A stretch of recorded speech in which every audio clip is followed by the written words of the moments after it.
Pues seguimos con nuestras ponencias de la tarde. Una vez analizada la integración cooperativa, pasamos a abordar el aprovechamiento del agua ante el cambio climático.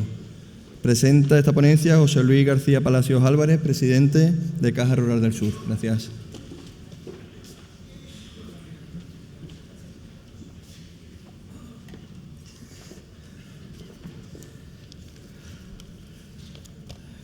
Buenas tardes, señor presidente de la Federación Andaluza de Cooperativas, querido Juan Rafael, miembros, secretario general, ponentes anteriores, ponentes siguientes, cooperativistas todos. Está perfecto porque no se ve absolutamente nada desde aquí, así que cualquier cabezazo va a pasar perfectamente disimulado. Hoy tenemos una ponencia, aprovechamiento del agua ante el cambio climático. Y en un día como hoy, con el calor que hemos pasado, es evidente y recurrente constantemente el comentario sobre el calor que estamos padeciendo, la sequía en la que estamos, y algo que nos preocupa tremendamente a todos los agricultores, a todos los cooperativistas. Algo que tenemos lamentablemente poca capacidad en contar con el agua, pero sí tenemos mucho en la gestión. Ahí sí tenemos quizás una amplia capacidad para poder gestionarla. Y evidentemente, en un congreso de cooperativas como es el que estamos celebrando ahora, pues no podía pasar sin que el agua, su gestión y la preocupación que a todos nos tiene no tuviera un hueco preferente. Y precisamente la ponencia que vamos a disfrutar ahora a continuación, pues nos la va a dar una persona que tiene más que una notable experiencia en este sentido y que creo que vamos a poder aprovecharla y disfrutarla bien. Don Elías Fereres Castiel, catedrático de Agronomía en la Escuela Técnica Superior de Ingenieros Agrónomos de la Universidad de Córdoba y presidente hoy de la Real Academia de Ingeniería de España. Cursó los estudios de ingeniero agrónomo en la Universidad Politécnica de Madrid. Tiene un máster en riegos, en regadíos y un doctorado en ecología por la Universidad de California. Además de un extensísimo currículo y una enorme experiencia en cualquier tipo de actuación humana y empresarial que tenga que ver con ese líquido elemento que es el agua. Desde 1976 hasta 1982 desempeñó en Estados Unidos una labor de profesor del Departamento de Land, Air and Water Resources y trabajó como especialista en riego y aguas superficiales en el Servicio de Extensión Cooperativa de la Universidad de California. En 1982 regresó a España porque por oposición consiguió la cátedra de producción vegetal de la Escuela Técnica Superior de Ingenieros Agrónomos de la Universidad de Córdoba, su universidad. Desde 1983 ha asumido diferentes responsabilidades en el campo de la investigación, primero como coordinador de la Comisión de Ciencias Agrarias y como director de programas especiales de la Comisión Asesora de Investigación Científica y Técnica. En 1989 alcanzó la presidencia del Comité 6 de Ingeniería de la Comisión Nacional Evaluadora de las Actividades Investigadoras del Profesorado Universitario.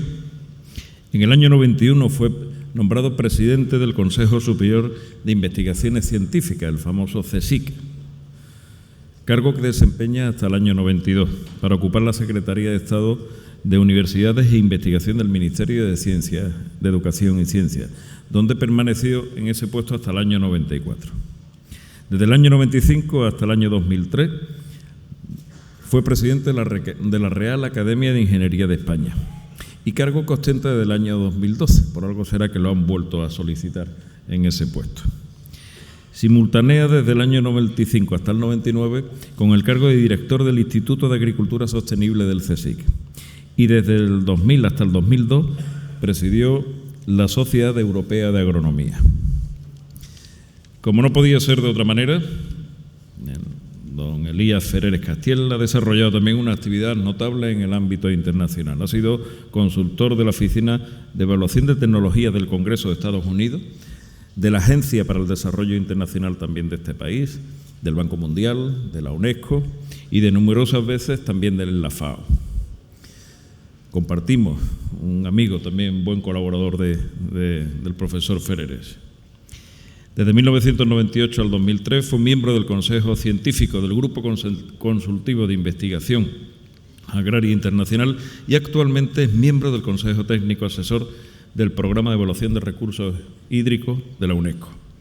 Además, ha asesorado a diversos y numerosos países, entre los que se pueden encontrar Kazajistán, Corea, Marruecos, Jamaica, Jordania, Estados Unidos, México, Brasil, Chile, Argentina, Italia, Holanda, etcétera, etcétera, etcétera.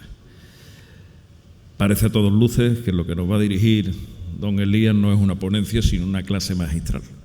Y para nosotros, para todos nosotros, es un honor tenerle hoy aquí. Don Elías, a quienes estamos todos deseosos de escuchar, que se calle este presentador y escucharlo a usted, que es lo que realmente merece la convocatoria de hoy. Darle las buenas tardes, la bienvenida, que se sienta en su casa y muchísimas gracias por su presencia.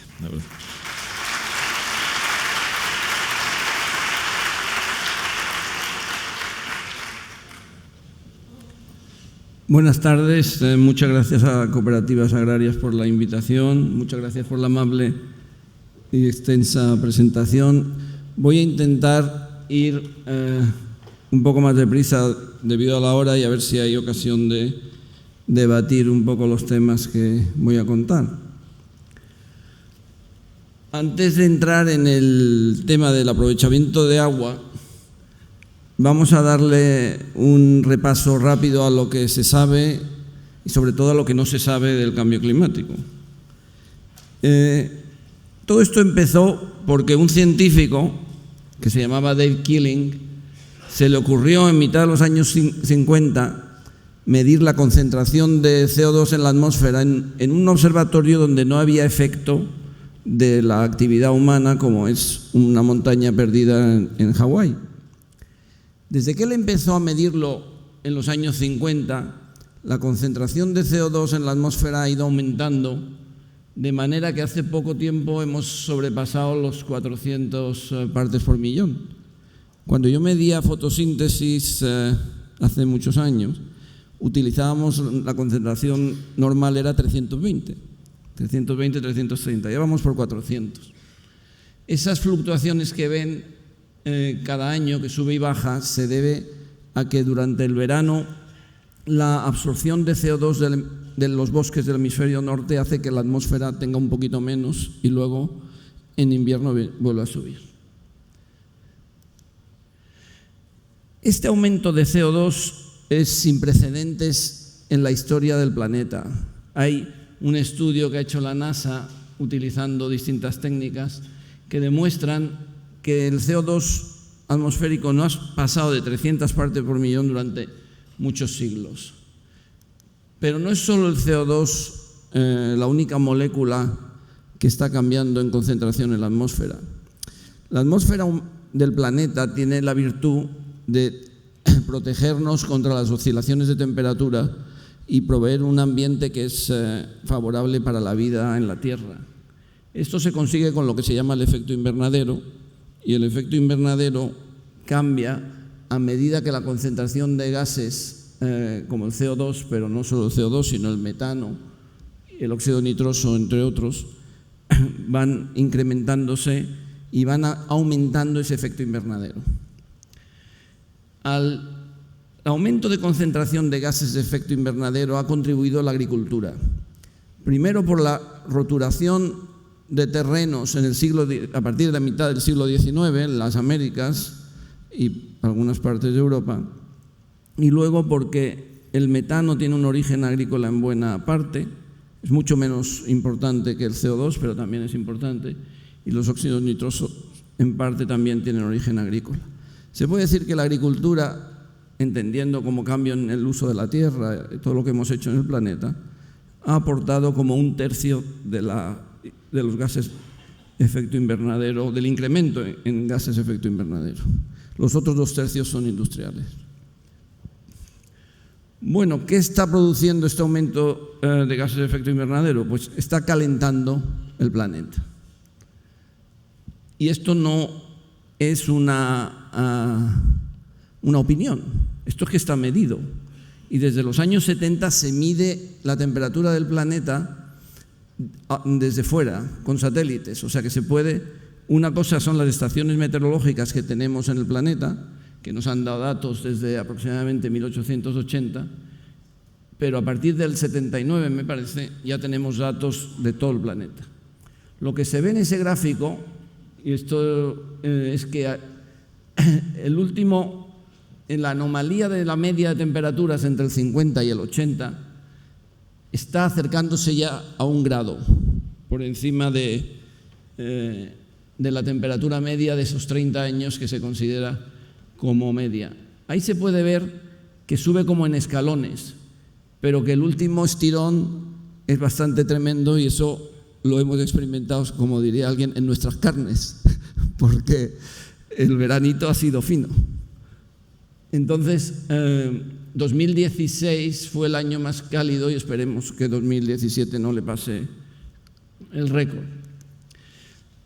La situación es más compleja porque no todo el planeta se calienta por igual, sino que hay zonas donde aumenta la temperatura, zonas donde baja, pero a medida que avanza el tiempo, esto es un mapa de cambio en temperaturas de enero de 2017, y ahí se ve, rojo significa que es por encima de la media, azul por debajo.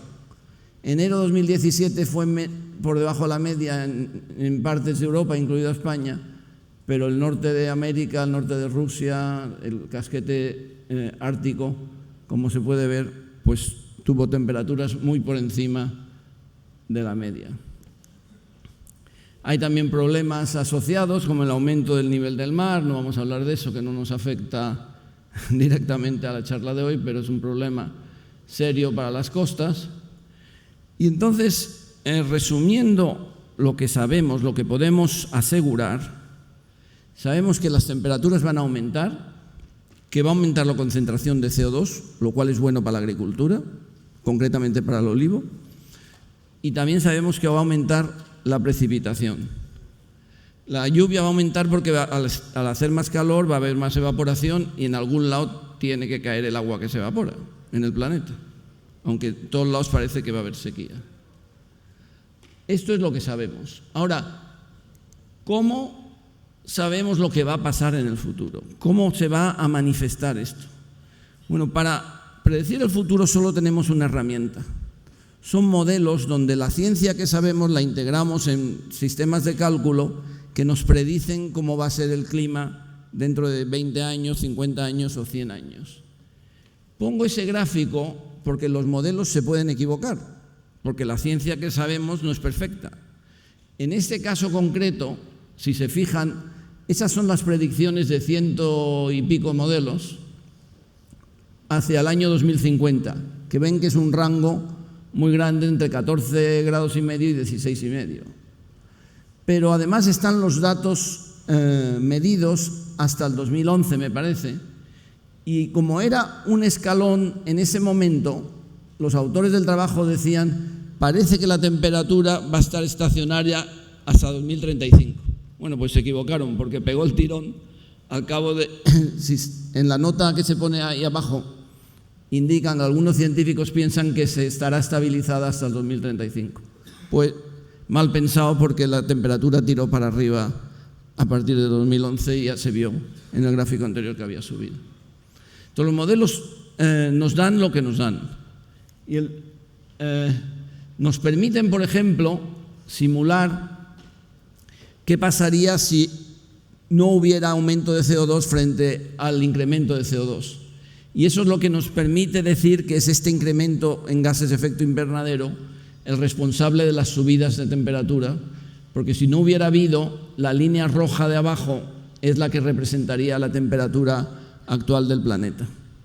Entonces, los modelos son útiles para ver distintos escenarios. ¿Qué pasaría si? Pero no son perfectos. Y el principal problema que tienen es cuando convertimos de escala global a escala regional o aún mucho peor local. De manera que decir cuál va a ser la precipitación en Andalucía en el 2050, eso es ciencia ficción. No sabemos si va a ser más o menos que la actual. No lo sabemos, ni lo podemos predecir. Voy a pasar. Por ejemplo, este es un estudio que muestra cómo cambiará la lluvia anual hacia finales del siglo XXI, uno de los modelos, y ahí se muestra que todo el Mediterráneo va a estar por debajo de la media actual, pero en cantidades pequeñas, de 20 o 30 milímetros menos que ahora. Realmente todos los modelos de clima que predicen relativamente bien el cambio de temperaturas, se sabe que la predicción de lluvias es mucho peor, es decir, es muy mala. Entonces, cuando nos digan que Andalucía va a recibir la mitad de la lluvia dentro de 30 años, eso es mentira, directamente es mentira, no se sabe. Si un modelo dice eso, esos modelos no están fundamentados en buena ciencia, no se sabe. Y el problema de pasar los modelos globales a regionales no está resuelto, no está bien resuelto. Porque si esos modelos funcionaran, nos podrían predecir la lluvia pasada. Y los modelos que hemos utilizado para hacer eso me dan que la lluvia pasada en Córdoba entre el 61 y el 90 de media eran 400 milímetros. Son 600. Ahí hay una pequeña diferencia del 33%. Que no hagamos caso a todo lo que oímos, sobre todo lo que vemos en los periódicos. No solamente en cambio climático, pero también en cambio climático. Tenemos un problema que no se ha estudiado suficiente ni se ha invertido recursos suficientes, porque mucho del colectivo que estudia clima se ha enfocado mucho en el cambio climático, en los cambios a 50, 100 años. Como agricultores nos interesaría muchísimo tener predicciones estacionales fiables, de 3 meses, 6 meses. En la zona del sur de Europa no hay predicciones fiables a 3 y 6 meses. Hay otras regiones del mundo, como en parte en Australia, algunas zonas que están afectadas por el fenómeno del Niño, donde están teniendo éxito las predicciones de medio plazo que son muy útiles. Aquí se ve un estudio de unos modelos que a toro pasado nos dicen que en la península ibérica ha llovido menos en septiembre que la media. Ese color marrón significa eso. El siguiente predicción para el 8 al 14 de octubre decía que iba a llover la media. La media en esa semana en Córdoba son 20 milímetros, que no los hemos visto, por cierto. Luego, estamos retrasados. Como decía, hay noticias alarmantes a diario del cambio climático. Esto los he cogido esta mañana en la web. Eso es un titular, los 5 síntomas cada vez más alarmantes. Un informe de la Agencia Europea dice que el sur, se supone que Europa es un punto crítico del cambio climático, nadie sabe qué es eso. Y luego dice también el informe que las pérdidas económicas relacionadas con el clima, que nada tiene que ver con el cambio climático, es decir, las pérdidas que habitualmente tenemos por sequías o inundaciones o por temperaturas excesivas, pueden subir a 1.000 millones al año. Pero se asocia todo con la marca cambio climático. Eso es como el cuento que viene el lobo, porque el lobo está viniendo, pero no viene con esa velocidad y esa fuerza, pero cuando vengan va a haber mucha gente que no se lo va a creer. Porque el exceso de alarmismo no es bueno para tomar medidas que tenemos que hacer.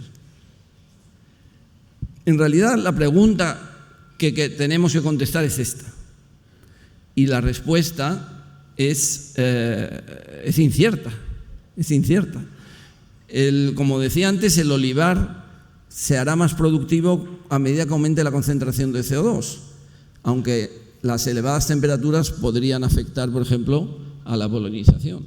O sea que la combinación de factores no sabemos cómo nos afectará y nos tenemos que ir preparando para ello. Porque lo que hay es una gran incertidumbre, que es adicional a la que ha vivido un agricultor toda su vida cuando se plantea cómo va a venir la estación, que no lo sabe, o cómo va a venir las próximas estaciones. Ahora tenemos este factor adicional de incertidumbre que va a hacer que las temperaturas aumenten lentamente, claro, y que haya incertidumbre en las precipitaciones, que siempre ha habido. Entonces lo que es oportuno es adaptarse a lo que va viniendo y también aprovechar las oportunidades nuevas que se nos ofrezcan. Así como los países del norte van a tener una estación más larga de crecimiento y van a tener posibilidad de producir más, a nosotros yo creo que una oportunidad a explotar es la de este otoño. Este otoño tiene una capacidad productiva que muchas veces no utilizamos. El olivo sí que le saca partido, pero hay en horticultura, en cultivos anuales, hay nuevas oportunidades que pueden explotarse con este cambio de clima que vamos a observar. Ahora, hay dos fenómenos distintos cuando nos enfrentamos al cambio climático. Uno va a ser el aumento gradual de las temperaturas, que yo creo que nos podremos adaptar, pero hay otro que es más incierto y más grave, y es si es cierto que va a aumentar la frecuencia de los acontecimientos extremos, que en Andalucía significa sequías, también inundaciones, pero sobre todo sequías. ¿Qué evidencia hay de que esto esté pasando? Pues hasta ahora no hay evidencia. Este es un estudio de un río en Estados Unidos de 500 años que se ha reconstruido el caudal con estudios en los anillos de los árboles, y ahí no hay evidencia de que las sequías extremas estén ocurriendo más frecuentemente. Si miramos las precipitaciones en Córdoba, tampoco hay ninguna tendencia clara. El registro más largo de lluvias que hay en la península no está ni en España ni en Portugal, está en Gibraltar. Gibraltar tiene registros desde 1840 o 50.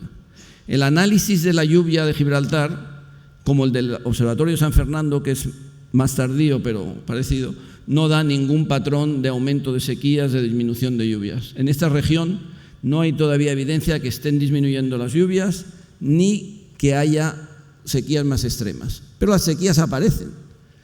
La más severa que hemos tenido en el registro de Córdoba, por haber estado los años secos uno detrás de otro, fue la del 92-95. La de ahora, como puede verse en el gráfico, no es ni mucho menos tan severa. Estos son años hidrológicos, el número es hasta el 1 de octubre. Entonces la lluvia que hay el último año, como se ve, es bastante menor, pertenece a esos años tan secos que están en el fondo del gráfico, pero tuvo un año anterior que no fue seco, aunque hubo previamente dos que sí lo fueron. O sea que es una sequía seria, pero no es, desde luego, de las más severas que hemos tenido.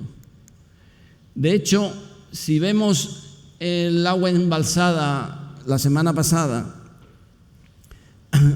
comparando la media de los últimos 10 años con lo que había en septiembre, pues estamos por debajo de la media, pero en un 70%. Si los principales embalses de Andalucía, pues tenemos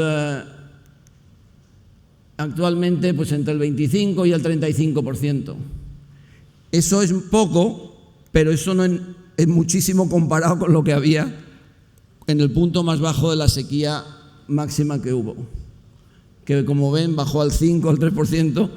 La Breña 2 no tenía datos entonces porque se ha hecho desde entonces. Pero ya pueden ver que la intensidad de la sequía que estamos padeciendo es importante, pero mucho menor que la que sufrimos entre el 92 y el 95. Y también estamos mejor preparados que entonces. ¿Qué va a pasar? Pues no se sabe, como decía. Las predicciones que hay de estacionales, esta es la de la EMET, que dice que la lluvia será la media, que corresponde al trimestre octubre-diciembre, que es una lluvia importante para la cuenca del Guadalquivir, desde luego. Hay otras predicciones, yo he estado viendo la inglesa, otras de otras universidades.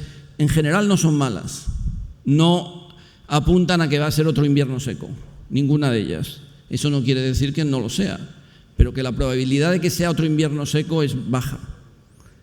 Lo que todos apuntan es que sea un invierno normal o ligeramente más seco, pero muy ligeramente más seco. Entonces, eso nos puede aliviar bastante la situación de suministro de agua. Pero, tal como está la situación de utilización de recursos hídricos en Andalucía, concretamente en su agricultura de regadío, hay que ir pensando en adaptarse a un futuro que sea de mayor escasez, por si pasa. ¿Por qué? Pues porque el principal problema que tenemos, creo yo, es la falta de garantía de suministro en muchas zonas. Zonas que en los últimos, son los abastecidas por las aguas superficiales de la cuenca del Guadalquivir, que en los últimos 30 años ha habido 10 de los últimos 30 años donde el suministro ha sido bastante menor que las necesidades de los cultivos. Y si ya tenemos una falta de garantías, el objetivo es aumentar la garantía del suministro. Aumentar la garantía del suministro en una situación donde como se verá, los recursos adicionales pues no están ahí. ¿Qué es lo que nos ha pasado? Pues que hemos crecido, nos hemos expandido, nuestro regadío se ha expandido por encima de las previsiones de los planificadores de agua. Ahí tienen cómo ha evolucionado el área regada en Andalucía. En un estudio que hizo la Consejería en el 2008 ya había 1.100.000 hectáreas de riego, mientras que los estudios de 10 años antes planificaban que no se llegaría ni a las 900.000 en el 2012. Entonces, la expansión ha sido muy notable, pero no solo la expansión en el área. La agricultura del regadío en Andalucía ha cambiado notablemente en estos últimos años. Además de incrementarse la superficie regada, hemos cambiado notablemente el patrón de cultivos en regadío, se ha duplicado la superficie de olivar en regadío, ha habido más hortofrutícolas, menos extensivos. Han cambiado los sistemas de riego de manera que 2/3 de los sistemas de riego ahora son por goteo. Han mejorado los sistemas de distribución, hay más consumo de agua subterránea, lo cual es preocupante, también se consume más energía y los costes de agua son mayores, aunque no representan una fracción importante de los costes de producción. Este gráfico lo he puesto para poner de manifiesto lo importante que es que una vez que se ha invertido en la modernización, en la utilización de nuevos sistemas de riego por goteo, se mantengan bien de manera que con menos agua se pueda obtener la máxima producción. Las 3 líneas representan diferentes sistemas de riego. La línea más baja podía ser riego de superficie, riego por aspersión, riego por goteo, manejados y mantenidos de forma óptima. De manera que en el riego por goteo, para obtener la máxima producción, se bastaría con suministrar el 105%, mientras que en el riego de superficie había que suministrar el 150% del suministro de agua requerido. ¿Qué podremos hacer ante el desafío? Bueno, hay 2 maneras: o aumentamos la oferta o disminuimos la demanda. Aumentar la oferta significa hacer nuevos embalses, algo que no es fácil de hacer en nuestra comunidad autónoma, pero que convendría estudiar mirando. Yo siempre pienso que hay que mirar no ya el rango de los 4 años del mandato político, ni los 10 años a corto plazo. Hay que mirar 20, 30, 50 años. Para que tengan una idea, los holandeses acaban de terminar un estudio de cómo serán los diques en Holanda en el año 2300 para proteger a su país. 2300. Entonces estamos mirando a décadas ahora. Y eso es lo que hay que hacer. ¿Cómo será la agricultura de Almería en el 2100? Pues esa es una duda. ¿Tendrá agua? Bueno, nuevos embalses, ese es un desafío. Nuevos trasvases es otro desafío, incluido el uso de aguas desaladas, porque es importar agua del mar. Eso hay que plantearse, que no se puede abandonar esa idea y hay que seguir estudiando a ver si es viable, porque esas infraestructuras pueden ser más flexibles y permitir, como luego os comentaré, salvar situaciones de emergencia, aunque no se utilicen en todos los años. Hay la posibilidad de recargar acuíferos en los años húmedos y ya se está trabajando y se ha mejorado mucho la planificación porque se está haciendo a más largo plazo y si las predicciones mejoran podrán incorporarse a esa planificación con la idea de que los agricultores puedan tener unas perspectivas de más largo plazo en cuanto al suministro. Pero no hay mucho más para hacer respecto a la oferta. La alternativa a aumentar la oferta es disminuir la demanda. Yo creo que habrá que trabajar en los dos sentidos. Al disminuir la demanda hay que separar claramente, y ese concepto hay que volver a insistir porque la gente no acaba de aprenderlo, entre lo que es uso y consumo. El consumo es el agua que el cultivo transpira y se evapora del suelo, y ese agua se pierde. Lo que se echa a la tierra se puede recuperar en parte, porque percola y va a un acuífero o puede ir al río y lo recupera un agricultor que está aguas abajo. Entonces, cuando echamos 10.000 metros cúbicos por hectárea en Córdoba, lo que sobra y no evapora y no consume el cultivo, lo coge alguien aguas abajo en Sevilla o donde sea. Ahora, si lo echamos en la desembocadura del Guadalquivir, en el arroz, lo que sobra de ahí, eso no se recupera, eso va al mar. Esa es la diferencia. Entonces, hay que separar claramente y estudiar cuál es el uso y cuál es el consumo. ¿Qué opciones tenemos para disminuir la demanda? La más obvia es reducir el área regada y la más difícil, porque esa socialmente es seguramente inviable.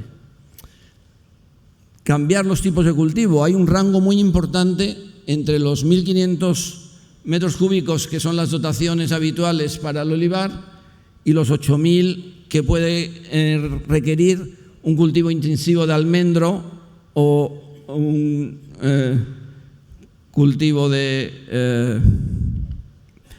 el arroz requiere un poco más, unos 8.500 o 9.000, más lo que se echa para garantizar el estado hídrico.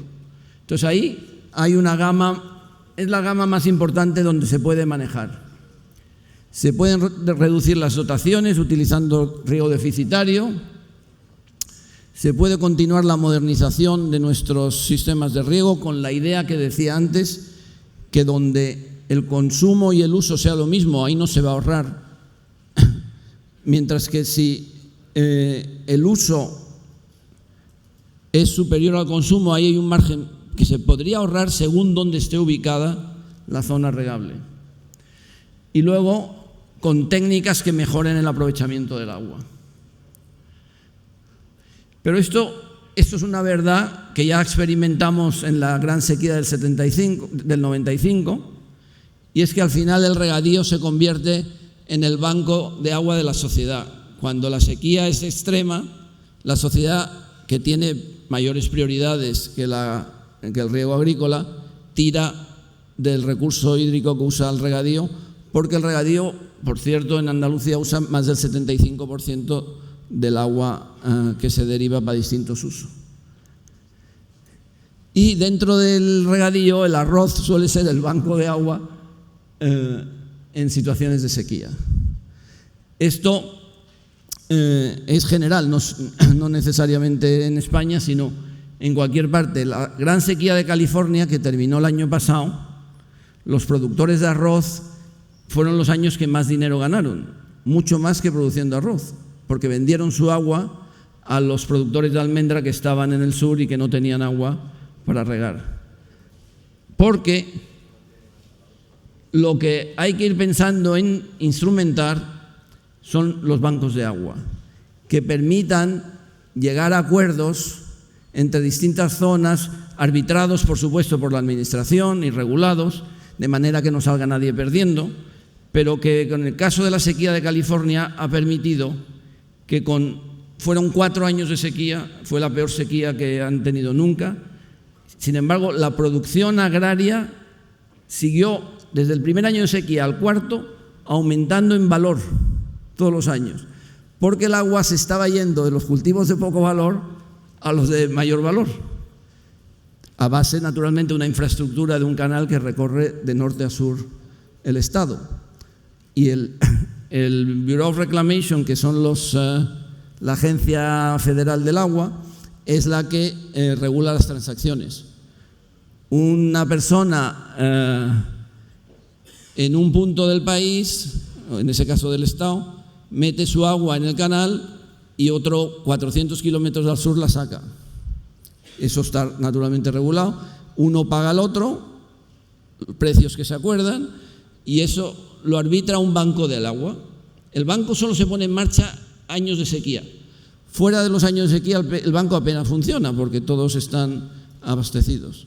Pero el banco, que es, ya digo, regulado y arbitrado por el sector público, permite que toda la sociedad se beneficie, porque el productor de arroz, por supuesto, que se lleva su dinero, pero el beneficio que tiene ese agua extra en almendros o en viña o en los cultivos que hay al sur es muchísimo mayor que el que, dado que no lo tienen habitualmente, que el que puede dar el arroz. Entonces, esta es una idea que hay que ir pensando en instrumentar para enfrentarnos al futuro del cambio climático, futuro en general. Porque nuestro principal objetivo tiene que ser no ahorrar agua, sino hacer a nuestros regadíos aún más productivos. Son muy productivos. Desde que empecé a trabajar en el 81 en Andalucía, la productividad del regadío ha subido notabilísimamente. Es para estar orgullosos, ustedes deberían estar orgullosos de lo que ha hecho la agricultura andaluza en los últimos 40 años. Pero es posible incrementarla aún más y crear más riqueza y más empleo. Y para eso hay que invertir más. El sector público tiene que invertir más en investigación, de manera que el sector productivo pueda innovar, pueda traer nuevas ideas, nuevos conceptos y aún mejorar más la capacidad productiva de los regadíos andaluces. Estas son algunas ideas que están ahora en boga, de utilizar teledetección para gestionar el riego, y se espera que estos métodos nos den una ventaja comparativa en los próximos años para manejar el riego en situaciones de escasez como las que vamos a vivir. Nada más, muchas gracias.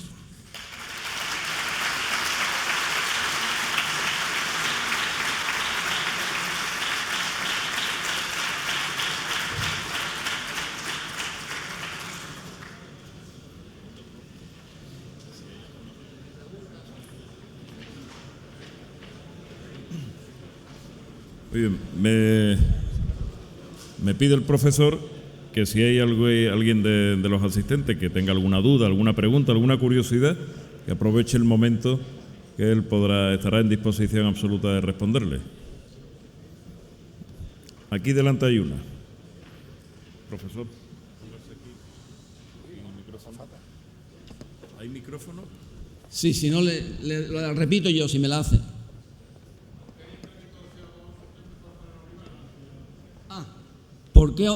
La pregunta es, ¿por qué el aumento de la concentración de CO2 es mejor para el olivar?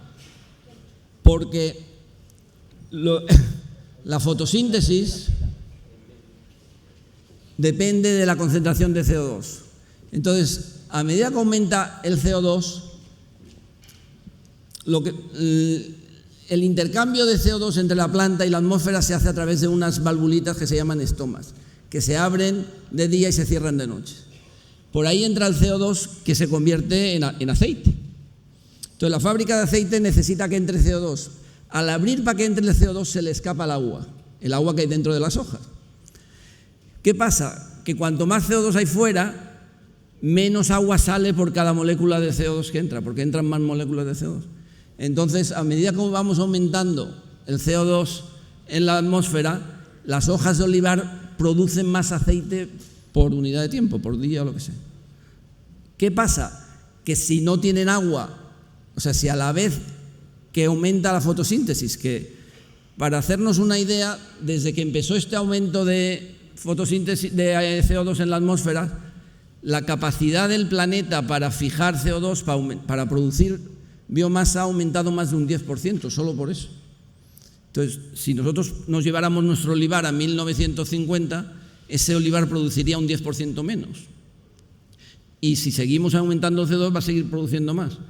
Claro, ¿qué otras consecuencias va a tener el cambio climático? No sabemos. Si, por ejemplo, hay un aumento de temperatura muy fuerte y en mayo nos ponemos en 47 grados, pues a ver cómo se polinizan esas flores. Esos son posibles problemas. Pero el aumento, la disminución de uso de agua por ganancia de CO2 va a ir mejorando con el tiempo.